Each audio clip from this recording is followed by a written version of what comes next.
Hello and good morning, Shannon. How are you doing? I'm doing great. How are you doing? Absolutely fantastic. The way you build a plot. How do you fall into these scenes inside your head and somehow they create things in our head? You know, some of it is just kind of the magic that happens when you're really writing and you're so deep in the characters. I swear there's moments where I kind of get to the end of it and reread it and it's like, where did that come from? And then some of it is very meticulous plotting. I'm very lucky that I have two amazing editors who I brainstorm with usually once a week, and we kind of troubleshoot things and talk things through and try to watch for those dreaded plot holes and things like that. So it's kind of a combination of, very rigid work and kind of just the alchemy of writing in general. Well, I love the idea that you brought collaboration into this. And the reason why is because so many writers and authors like to do things on their own because they don't want to relinquish the control. So I love the idea that you openly speak of the collaborations that you have. I mean, we all have things that, it's so clear in our head, but then when you put it on the page, it just doesn't come through, or certainly plot holes. Those are things where I think it all makes complete sense, and then somebody else will be like, well, but wait, why don't they just do this? And so I definitely am big on let's have people help me and keep an eye on things and, try to really have as many brains on this, because this is a huge story, and as many brains as possible to make sure we're doing it justice I am all about it. Well, yeah, I mean, when you say huge, I mean this is book number 9 in the series. I know, and they're not short books either. No. Most of them are 700 or 800 pages, so apparently I have a lot to say. So now, when you're, because my last book was just over 300 pages, and it was one of those where it was like, God, do I want to edit this down? I don't want to take anything out. How do you get up to 800 and think, yeah, well, this is it. This is perfectly ripe? It's funny, for the first few books in the series, each one I went into it going, okay, we're going to make this one shorter. We're going to rein it in. A little bit of an uphill struggle, having these big, thick books. They were considered sort of not reluctant reader friendly. And, it was when I was a brand new baby series, there was a lot of pushback against it. And so I was like, I'm going to make it shorter. And it never happened. I really think a big part of it is the fact that it has a huge cast. And, you have to show everybody. When you have a huge cast, they all need their scene, So that's definitely something that adds a lot of length if you want to cut a story down, take out characters, don't put them in. But it was just really important to me to have a big cast, especially for this story. It just felt like the problem that Sophie was facing was not something where it would make sense for her to be sort of the solo hero. She needed a team. And honestly, those were the stories I loved. I like the Avengers. I like the X-Men. I like where it's, a whole group where each one of them is super important in their own way. And that's kind of what Keeper is. It's this big group, and that definitely adds length to the books. Well, in this story, Sophie, faces the meaning of power and evil, and I love the fact that this has come out right now because it seems like those that are evil are winning right now. So you're actually putting your reader in a place of that, the separation between walk and don't walk. Yeah, I mean, she's definitely dealing with things where it's hard to even know where the evil really is because, it's not a kind of story like others where there's just one villain that's kind of risen up and it needs to be stopped.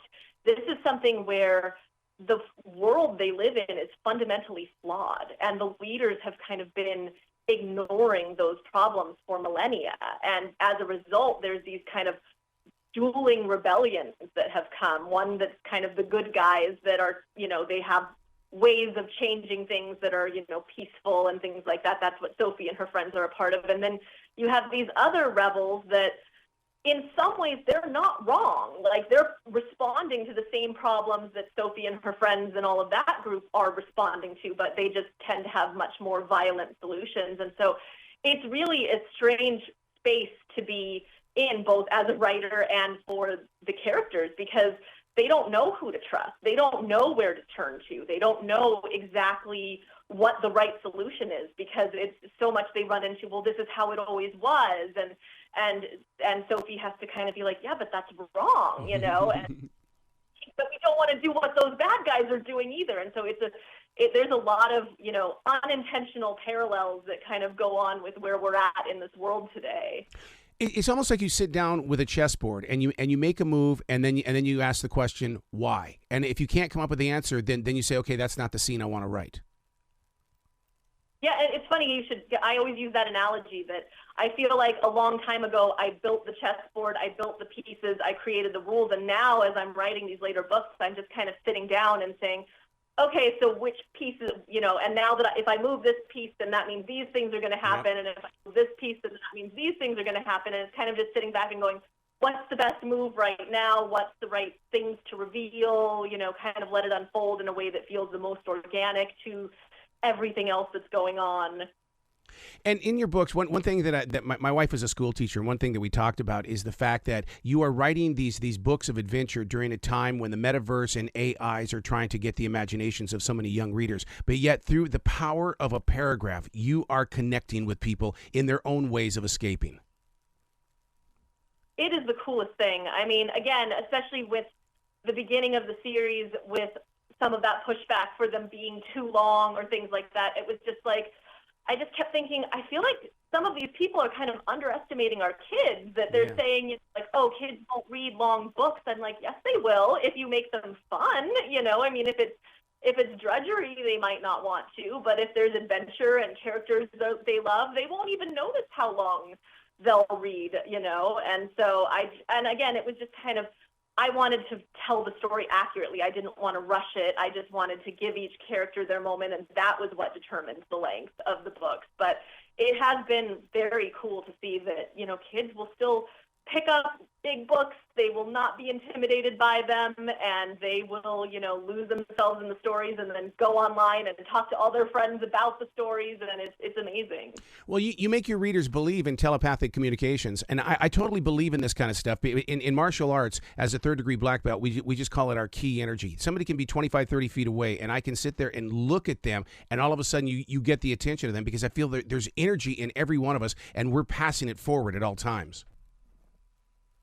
I mean, it's definitely something that when I was researching the characters and stuff, I actually did research to see, what are the things that are out there and beliefs and all of that, and kind of tried to incorporate all that. I tried to take less of a magical approach to the books. I kind of call it my Shannon science, things from, little theories that were out there on Wikipedia or different things, and try to find some sort of explanation that was more than just, well, it's magic, and really kind of work from there. Well, it's a beautiful job. Where can people go to find out more about the other books as well as continue to give you lots of love? Well, I'm on social media, so it's at SW_messenger. Or there's always keepervelocities.com or shannonmessenger.com are great places to find links to everything. Do you ever find yourself going, I really am a messenger. Look at all the things that I am sharing with the world. I am a messenger. It's a very appropriate name, and it's not a pen name, but it worked out well. Well, please come back to this show anytime in the future. The door is always going to be open for you. This was fun. I would love to. Thank you so much for having me. You bet. You be brilliant today, okay? I will do my best. You too.